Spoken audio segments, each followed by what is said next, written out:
This is Eric Shepard, and you can find us on the web at www.talentstransformation.com, and you're listening to EA Interviews. EA Interviews, episode 275. Inspiration, transformation, success stories, and the imperfect action round. 7 days a week. Join Mario Ficini for today's Expert Authority Effect interview.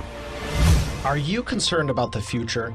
Are you wondering where you should be putting your team, what should be going on now that, pandemics are going on, and what happens after everything is all said and done? Where do we go 5 years from now, 10 years from now? I have thought about these myself, and that is why I'm excited to have Eric Shepard on the show today. And we're going to be talking about what to do in a post-pandemic world and how it's transforming industries. I'm going to bring him up right after we thank our sponsor. Every business needs a book, including yours. Visit freebusinessbookpublishingcourse.com today to learn the 7 steps to publish and promote your nonfiction lead and profit-generating business book in 8 weeks. Once again, that's freebusinessbookpublishingcourse.com. Here he is, ladies and gentlemen, Eric Shepard. Eric, how are you feeling today? Very well, thank you, Mario. Great to be here. I am excited for you to share because it's been one heck of a year, hasn't it been? It has, yeah, you're right. Where do you think we're going to be in 5 or 10 years post-pandemic? Well, I think if we think back pre-pandemic, we never thought we'd be doing video Zoom calls as our norm. As we went into the pandemic, people started doing more audio conferences because they couldn't get into the office. Then they realized the value of video conferences. And now so many people are just becoming experienced with that. So this acceleration that the pandemic has brought on the use of technology, on how comfortable people are with technology, is only going to accelerate post-pandemic. And as we've seen job roles change before, during the pandemic, we're going to see that happen afterwards. We know that the apps have all been accelerating, like DoorDash or Uber Eats, all of these delivery services.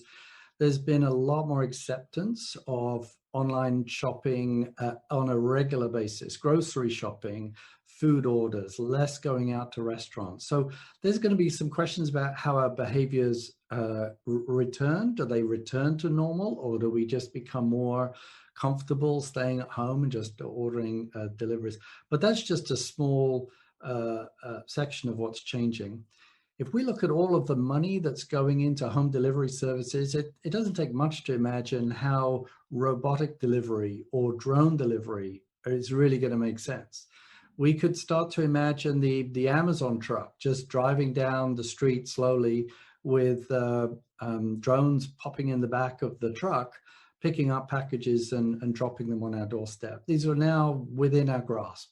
Where 1 year ago, we would have said, what's the point in that? We only get them once a week.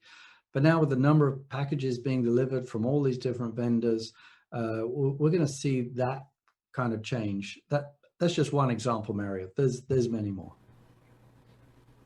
Now, do you think that people decided, I want to start doing this stuff, or do you think a lot of people were already doing it and they're just doing more of it? I think a lot of people were doing it, and now everyone is comfortable in doing it. I also think that technology has accelerated. So it's been the building blocks have been gradually building to enable artificial intelligence. So having devices that we could say, Siri, this question, or Alexa, answer this question. We're becoming so much more familiar with those. You said it kind of loud there. You might be activating her. I used to have an Alexa in my office here, and I had to take her out because she did get triggered a bit too often. And I deliberately didn't say the word "hey" before the word Siri, otherwise she would have. So we've got this. It's funny. It's funny to joke about, but like you're saying, there's so much. I've actually had it happen many times on the show before, where we're just talking. I'm not even thinking twice, and it's like, wah, wah, wah, wah, wah. But it's interesting with all the artificial technology, like you're saying. You got Siri, you got Google, you got her, and I know Samsung's trying to push Bixby and all kinds of other stuff out there.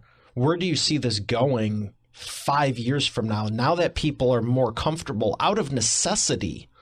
You know, I'd like to think I'm an early adopter in some of this stuff I've been pushing for 8-10 years ago. You know, like we were talking about Zoom, it's nothing new. But now all of a sudden everyone's like, oh, do you want to do a Zoom call? I'm like, no. I mean, if there's no reason we need to be on camera, why don't we just jump on the phone? I loved taking phone calls because they were so flexible. You don't need to set everything up. It's like, hey, let's just chat. Mm-hmm. But now people think it's like you have to, and you don't. So how do you see this changing the next 3, 5, 10 years, especially in a corporate environment where you have teams of people and leadership going, maybe we don't need to all return back to the office? Well, you're touching on quite a few subjects there, Mario. So one, I think we could look at what Clubhouse is doing in audio conferencing and dropping into rooms. When I look at virtual conferences, they're trying to simulate a real conference, and that doesn't generally work for me. But Clubhouse really does work for me. You can find the interest, you can have an audio conversation. People don't have to worry about their hair and makeup. They just jump in and they can have intelligent conversations. But if we think of the other platforms like TikTok, Instagram, Facebook, they're wider or narrower. They're focused either on snippets of videos or longer videos. So I think we're going to find platforms will tend to focus on a medium, audio, visual, whatever, and they'll focus on a certain kind of content, whether it's kind of a snappy kind of content just to get the point, or whether it's getting into a deeper debate like Clubhouse might do. I think the other thing is we're going to ask our devices more intelligent questions. So for instance, we might ask the question, what should I be learning to improve my earning capacity? Or what job could I change to double my income? Something like that. Or what should I be doing? And so to achieve those kind of levels of questions, these devices and the data in the cloud is going to have to be linked so that we don't have to go and update a dozen profiles on our personal information. We can just store our personal information in one place and choose who to share that with. Maybe we're not share everything with everyone. We just share with who we want to. And we can start taking kind of maybe assessments of our personality. So it says, when I go into Clubhouse, it says, well, bearing in mind you are this kind of person, Eric, you might find this kind of conversation more interesting than that conversation. So we'll be geared towards the experiences that we'll enjoy, even the jobs that we'll enjoy, the entertainment experiences that we'll enjoy, based on our devices knowing about us and giving us the choice whether to share it or not. How do you think it's making the team and the employees feel? Well, it's really up to leadership to set the culture of an organization. And so some might operate in a command and control way because they have to. We don't want to go to a fast food hamburger place and get an unexpected hamburger. We have an expectation of what we're going to get. So those kind of organizations, they'll be command and control. But other organizations, they'll want to bring about creativity and say, how do we provide autonomy to attract the kind of workers that we need to be creative, collaborative, etc. So with every great technology, there's going to be benefits and there's going to be hazards. And so with any weapon, you can use it for good or for evil.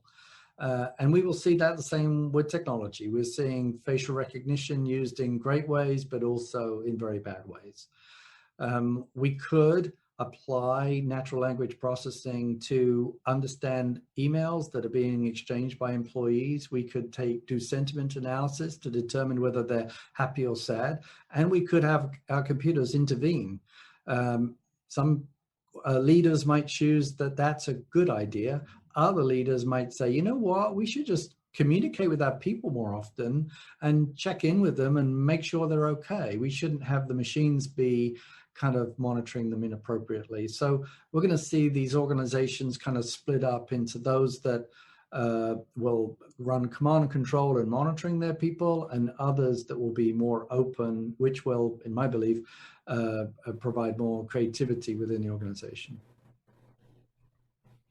You know, and it's interesting you talk about that, because I wanted to ask you about the whole privacy issue, and you kind of alluded to it. I would guess you're in the second camp of the creative and don't monitor the emails as much. But, you know, the whole privacy issue, should people be able to monitor your emails and pull out keywords? And I think it's interesting to analyze, is the person happy? Because obviously you want them to be. Yes. But if you never communicate that often, you may never know. But the thought that went through my mind when you were saying that was also, I'm a very happy person, but there's sometimes I'm just, let's get this, you know, I'm not using the language I would be right now or in an actual conversation or actually how I'm feeling. It's just, I got to get this done. I've got, you know, multiple emails in my box. I'm short for time. I got to film the show. And I don't really check it before I film the show, to be honest. And it's also why I do everything the way I do, because I like to keep the energy high. But my point is, you might not be responding. So if you see 10 of the emails that are just strictly focus zone for me, they're not going to sound like me necessarily. Mm-hmm. So how do you combat that to get an accurate reading? And the second part was, which one do you believe is really the answer? The command and the control, or the what's the name of the other one? I'm not sure if you named it. I don't think I did name it. No, but it's probably enhancing collaboration or having a more matrix management structure. So just when we are interacting with our friends, we know that they have good days and bad days, and we don't make judgments about them saying, they're having a bad day, so they're a bad friend, and we're going to disconnect from that friend. That's the same with employees. You know, we're human. I think the Europeans have a good rule within the European Charter, and I'm just characterizing it, but it's that machines should be the slave of man and not the other way around. So we have to recognize these are just tools that we can use. And doing sentiment analysis is not a bad thing as long as it's used for good, and we don't make inappropriate judgments about people. We use it as a intervention method to actually enhance our relationships with people. Which is the better? It will depend on the organization. There'll be some organizations that need to be super creative, and there'll be others that need to be super dictatorial. I think over time, there will be less organizations that are command and control, because those kind of jobs will be taken over by machines. So I use the hamburger metaphor. We're seeing automated restaurants that come along, and they can make exactly the same thing again and again and again. You pour in raw materials at one side, it goes through a machine, and it churns out beautiful meals on the other side. So that's one of the risks that we have in society, is that a lot of those repetitive jobs, once we can automate them, we won't need people to do them anymore. So we'll still have chefs, but we won't have so many short order chefs, because one would imagine that machines could take over some of those roles and responsibilities. So I don't think there's a right thing or a wrong thing, Mario, but I do think we're evolving to a place where a lot of the repetitive work is going to be done by machines. Now, I just got a message here on the phone line, and someone's wanting to know. I'm totally joking. That'd be cool, though, wouldn't it? I remember we used to. But I know someone is thinking, what if all the machines are taking over all the jobs? And you alluded to it a little bit just a few seconds ago, but what do you think is the breaking point that machines will take over 100% of the jobs? Do you think it'll be 95%, 90%, 60-40? To what extent do we go, okay, machines can do a lot of things? Because we've had the assembly line over 100 years. We've had a lot of automation, and it's only getting more. But where's the point where you go, no?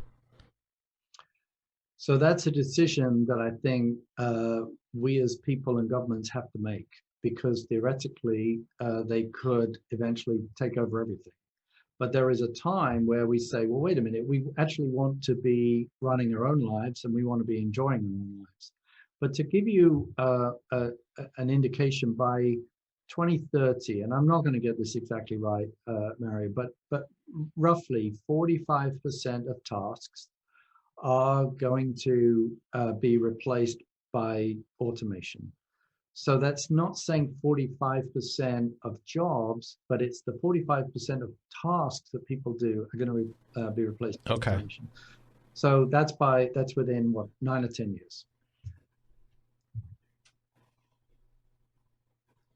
So I think that's a great observation, because not necessarily the jobs may get replaced, but I think when people realize the nature of business is to be more efficient, to have a better service, to help more people, they might be able to wrap their heads around the whole, instead of just my job's getting replaced, it's like this one is, but something new will emerge from it. You know, when I'm thinking of, to the point of the burgers, when you were the whole McDonald's should get 15 an hour thing, and then they mandated the raise or whatever the heck happened, and then within a short period of time they were all the cashiers were all replaced with machines. Right. It's like, I believe people should be creative because that's, I mean, we are created,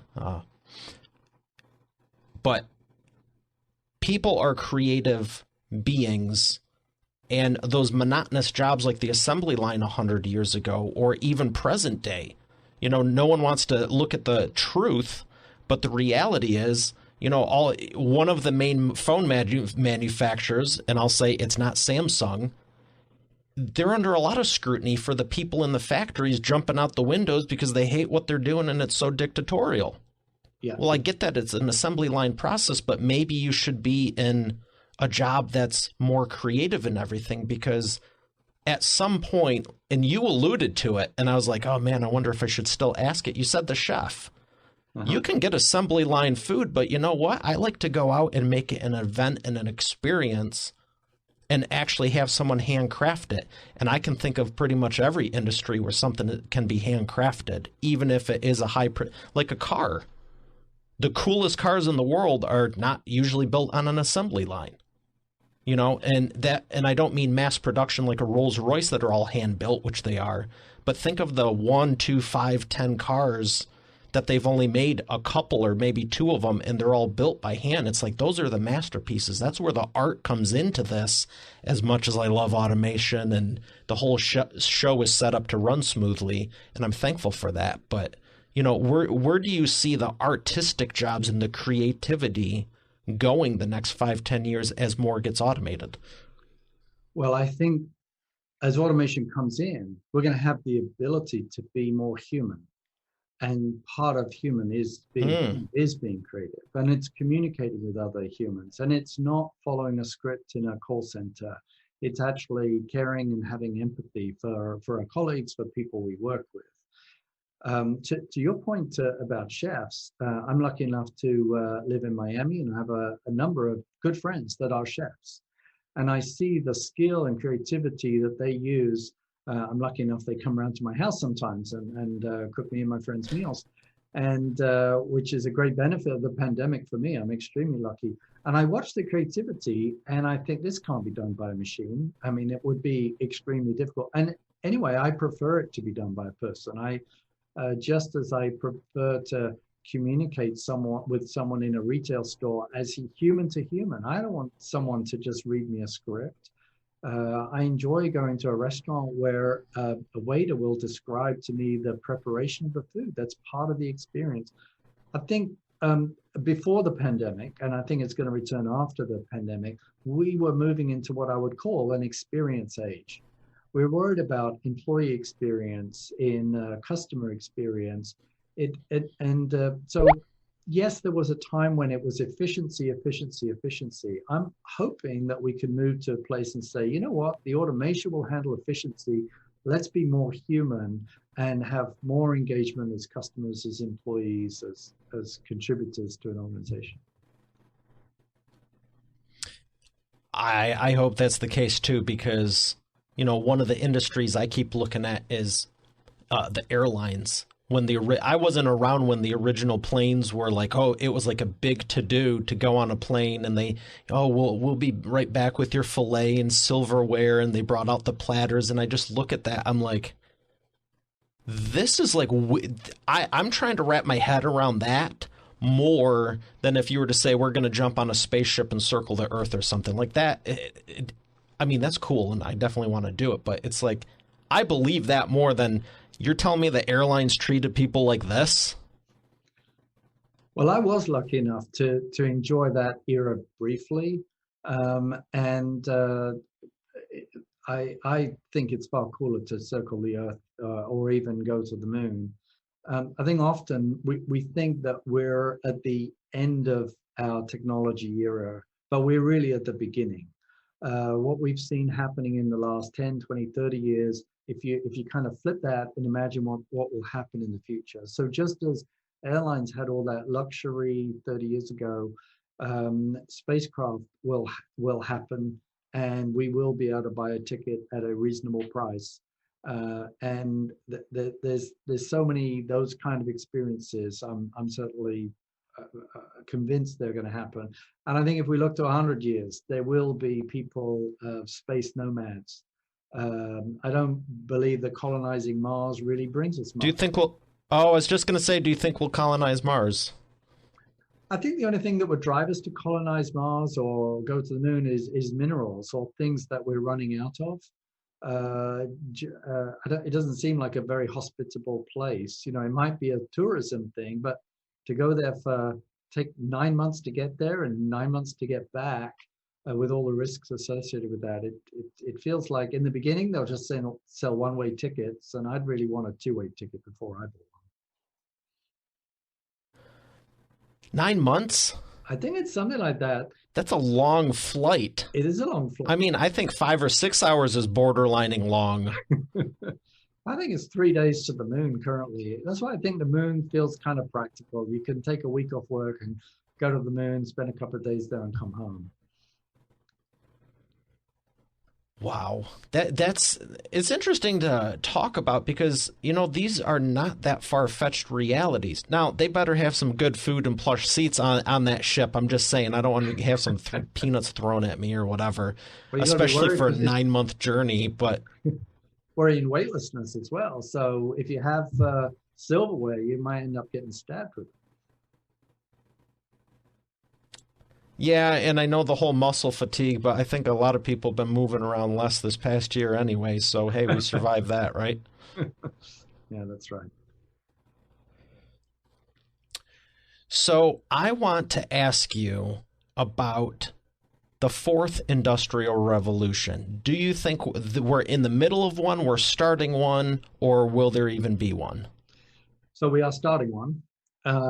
This concept of the fourth industrial revolution was brought about by the chairman of the World Economic Forum, and he wrote a book about it, and I think it was about 4 years ago. To put it in context, we can think about the other revolutions, industrial revolutions. So the first one was when we worked out how to make machines. So we hammered metal, we harnessed coal and steam so that we could drive machines. So we produced machines. That was the first industrial revolution. Let's make clothing more easily. The second industrial revolution was about standardization, the production lines. So we could manufacture screws independently of producing a car. We could manufacture tires independently of producing a car. So then that enabled the production line capability, which was the second. And then the third was kind of computerization, which a lot of it in the past has just been storing data, retrieving data. So we trust now that we can store data, whether it be photographs, videos, payroll information, human capital management system. So we can store all that and we can retrieve it and we can slice and dice reports and make some decisions on that. The fourth industrial revolution is kind of the next stage, which is using artificial intelligence. So it's kind of like us, but it can look at patterns of data with much more granularity and much more capacity than we can as humans. So the increase in computing power, use of artificial intelligence. Now, this isn't just to be used for voice recognition as we ask Siri or Alexa to do something, but it's also useful in things like flight control systems. So if we imagine that drone flying to and from the Amazon truck, the drone has to be, to a certain extent, autonomous to say, oh, this gust of wind took me over here, and this downdraft took me there, so I'm going to autonomously control myself. Lots of other kind of examples like that. So as we increase computing power, we increase this artificial intelligence, machine learning, we're going to have devices and sensors that can sense more things, give us feedback, and it will relieve us of mundane tasks like getting out of a truck, walking to someone's house, and walking back to that truck. Driving. Or driving, yeah, exactly. Autonomous vehicles. You got me thinking about the freeways now that they've mapped a lot of them with LiDAR, the autonomous driving. Yes. That's a lot of data. That's a whole lot of data to, process. I think in automated vehicles, we're probably going to go through a period where we get frustrated by automated vehicles. So those of us that are still driving and we're enjoying driving, we're going to get frustrated by these over cautious autonomous vehicles. And so people will tend to cut them off and so they'll be safer, but they'll be kind of frustrating to be on the roads. So you really think so? You think they're going to be like the student drivers of the road? I think so, yeah. Especially in cities. I think on the freeway, it's going to be easy. It's follow the white line, and it won't be too difficult. But when you get into a city, it's more difficult to spot the children running into the street by accident, or someone leaving a black garbage can in the side of the road at night. So I was recently in a autonomous vehicle in Las Vegas, and they had put some cones out to signify that there was some dent in the road, and the car just became confused. It didn't know what to do, and what was happening is other cars were kind of cutting us off because they were frustrated that, and so in this one it had a driver who could take over and then be a little bolder in pulling out into the traffic to get around these cones in the road. Okay. Yeah, I think I'm personally looking forward to it in the long distance hauls on the freeway. I don't like city driving really to begin with because it's so erratic. Yes. So any chance I can find a straightaway or a freeway, I'm taking it. Yeah. But to not have to drive 4 hours straight to a destination, I mean, anything over 2 or 3, I'm probably jumping on a plane anyway. But just for a longer distance, I think it'll be great because, maybe you and I could be on the phone. I could be doing something more productive than just maybe just relaxing. Yeah, I completely agree. I mean, long distance driving is for automation. And then, of course, we get into automated trucks then. So that would be a natural for us to automate trucks. But, there's about 2 million people involved in the trucking industry. So it would have a massive impact on employment should we automate all trucks. It's probably, we're looking for that to be happening in probably 10 years. So now we get to the challenge of how can we upskill people and reskill people, because we don't want to put them out of work and have them not being able to make a contribution to the world. I mean, they're going to be frustrated and irritated. And I think there's going to be a lot with trucks, with how big and heavy and the shipments and stuff. It's like, I don't want anyone to get hurt in a sedan or a normal vehicle, but when you have $1 million, $2 million payload, there's the logistics and also the safety issues. I mean, like you're saying about those cones, if the computer can't interpret 4 orange cones on level ground, let alone throwing ice, snow, a pothole, something into the mix. Yep. Maybe you start off with a pillow shipment or something. I don't know. But it's interesting to think about. Well, a lot of this is going to be data. I mean, if you're transporting oil, I mean, you could argue the machine can be more awake and alert longer than a person can, but someone who's done something for 40 years, I still probably bet on them. At least for now. The challenge, I think, is when automation starts looking after some of the mundane tasks like keep lane control. The driver starts switching off. They go, oh, I don't really have to pay attention. So now the risk of them falling asleep or not being engaged becomes higher. We've seen now with Tesla drivers and other drivers of automated vehicles is that they just nod off because they don't have any activity to do to control the vehicle. So I think we've got to get to a point, it's one or the other. And the driver needs to know you are really in control of this, or no, we're going to trust automation because in this case, automation is probably going to be safe. Interesting transition. Yeah, it's interesting. I'm glad we're doing it. And I think it has its place because I'll never forget, I had my driver pick me up. I was going to go speak in California and to go to the airport and everything. And on the way back, I took a couple of detours. And he was like, you should just have me drive you every day because I was in the back making phone calls, doing stuff. And then one of the rides, I just relaxed. And I was way more productive than just like sitting around going, oh, a car cut me off. This is nice. And you know what I mean? It's very interesting to think about. So I'm excited for it. I appreciate you sharing this. I have one more question for you before we thank our sponsor, and it's the wheel of whatever. You get to pick yellow or black. Each one has a different question. Can't you see them all right there? Okay, yellow. I'm joking. Pick one? Yellow? Okay. Yeah, yellow's fine. Okay. So it's 50-50 shot. We're going to automate this in future. I actually, I've thought about doing, that's been a work in progress the last few hundred episodes, but I probably could get a trigger to spin it or something. No, I do plan on getting a stand for it. Human, do it.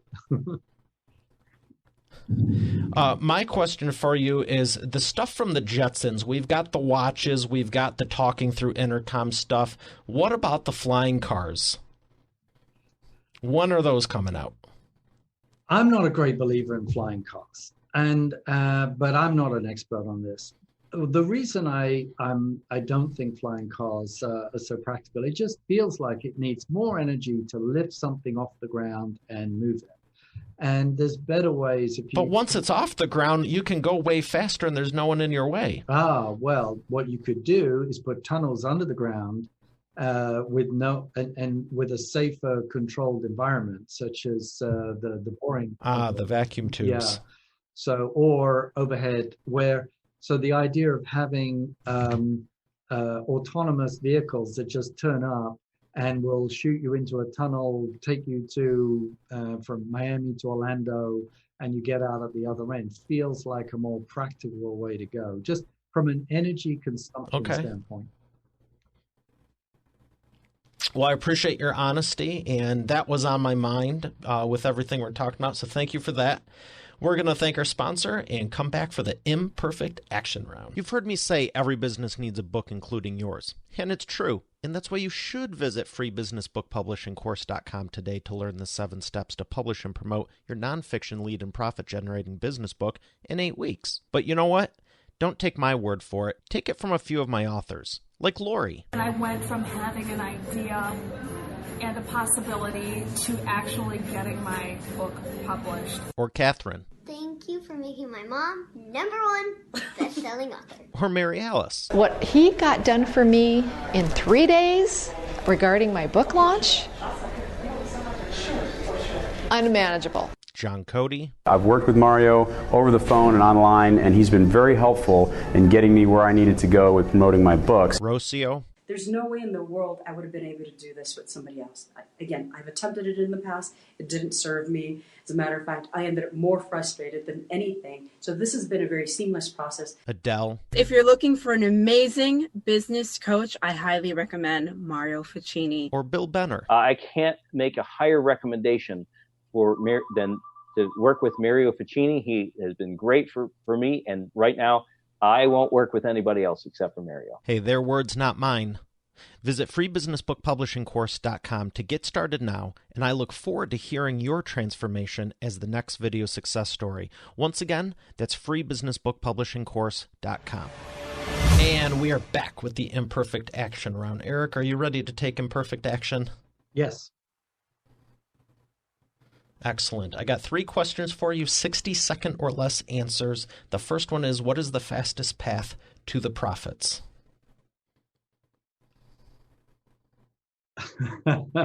Was I meant to have read a book or something before I answer this question? I think the fastest path to profits. No. What do you think is the fastest way for a company to make more money? Understand your customer. Talk to your customer. Understand their problem. Make sure you match your solution with their problem. Excellent. Number 2, what is the biggest problem your prospects are making and the fastest way for them to fix it? The biggest challenge that I see for my prospects, but also members of the Talent Transformation Guild, is how do people remain agile, remain relevant as the future of work is changing, as learning is changing, as leadership is changing. So keeping up, staying relevant is the biggest challenge. Yes, relevancy, huge. Thank you for that. The third one is, what is the best way to maximize customer lifetime value?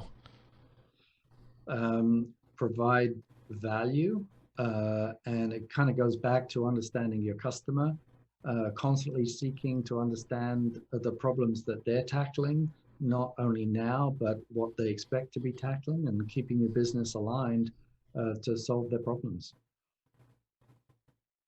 Very good. What books would you recommend to Expert Authority World? I have a list on our website.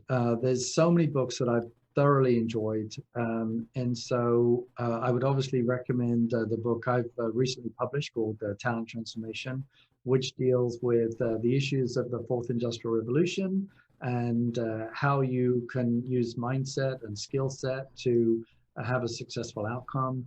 And then how can you assess individuals, teams, and organizations and correlate that together? There are so many other books. One of the books, just picking one, Moving from Good to Great.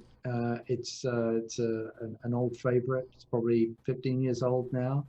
There's another one that I thoroughly enjoyed recently reading called AI Superpowers, which is how the Chinese are progressing with their AI systems.